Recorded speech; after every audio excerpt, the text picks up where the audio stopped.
नमस्कार दोस्तों, आप लोगों का हमारे YouTube चैनल पर स्वागत है। दोस्तों, आज की वीडियो एग्जाम के दृष्टि से काफ़ी ज़्यादा इम्पॉर्टेंट होने वाली है, तो इस वीडियो को ज़रा सा भी स्किप मत कीजिएगा। दोस्तों, इस वीडियो में हम कुछ महत्वपूर्ण लवण का सामान्य परिचय देखेंगे, जैसे कि पीओपी हो गया, आपका ब्लीचिंग पाउडर हो गया, धावन सोडा हो गया। दोस्तों, लवण के परिचय से संबंधित कुल 4 वीडियो आएंगे, जिसमें डिटेल में आपको एक एक लवण के बारे में परिचय कराया जाएगा और ये भी बताया जाएगा कि इसको लिखेंगे कैसे, ताकि आप बोर्ड एग्जाम में ज़्यादा से ज़्यादा नंबर ला सकें। तो दोस्तों, सबसे पहले हम ये देख लेते हैं कि लवण क्या होता है, कितने प्रकार के सामान्य तौर पर ये होते हैं।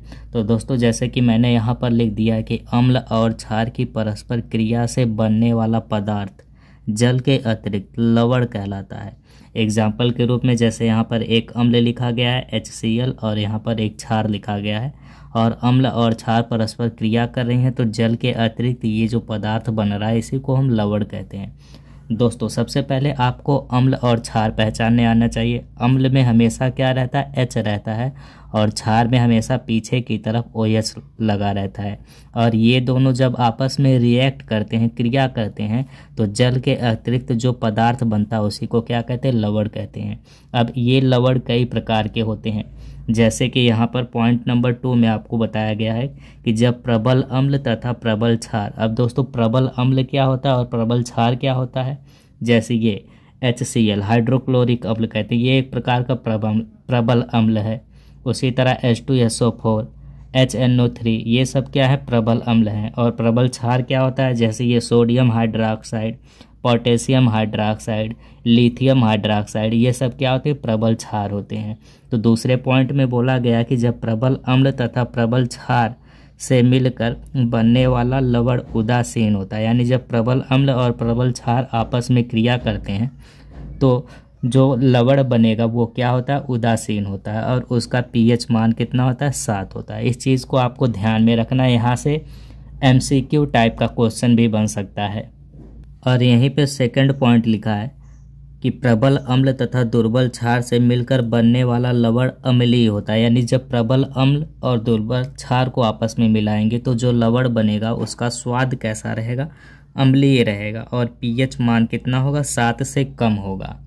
ठीक उसी प्रकार थर्ड वाले पॉइंट में आपको बताया गया कि दुर्बल अम्ल तथा प्रबल क्षार से मिलकर बनने वाला लवण क्षारीय होता है तथा उसका pH मान 7 से अधिक होता है। तो दोस्तों, आपको ये तीनों पॉइंट ध्यान में रखना है कि जब प्रबल अम्ल और प्रबल क्षार आपस में क्रिया करेंगे तो कैसा लवण बनेगा तथा उसका pH मान कैसा होगा, और प्रबल अम्ल दुर्बल क्षार आपस में क्रिया करेंगे तो कैसा लवण बनेगा और उसका pH मान कितना होगा।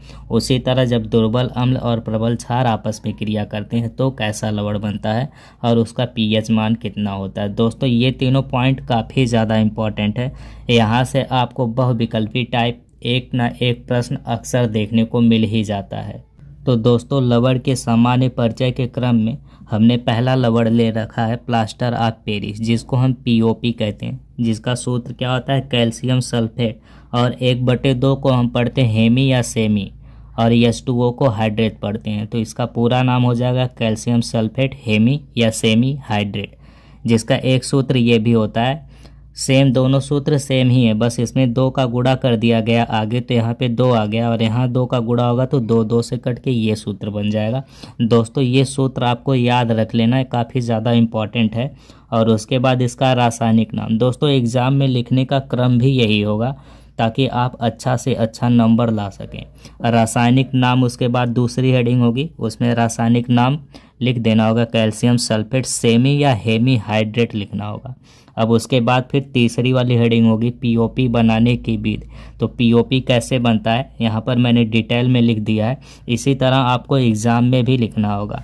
क्या कह रहा है कि जब जिप्सम नामक पत्थर को छोटे छोटे टुकड़ों में तोड़कर उसे बारीक चूर्ण के रूप में पीसकर लगभग 150 डिग्री टेम्परेचर पर या तापमान पर गर्म करते हैं तो POP का निर्माण होता है। सेम दोस्तों, आपको इसी तरह से लिखना होगा। उसके बाद लिखना होगा जिसका रासायनिक समीकरण निम्नलिखित है, और उसके बाद कुछ इस तरह से आपको रासायनिक समीकरण लिख देना है। देखिए, ये दोस्तों सूत्र होता है जिप्सम पत्थर का CaSO4.2H2O, अब इसको क्या किया जा रहा है, 150 डिग्री सेल्सियस पर गर्म किया जा रहा है। ये जो निशान लगा है ये गर्म करने का निशान होता है।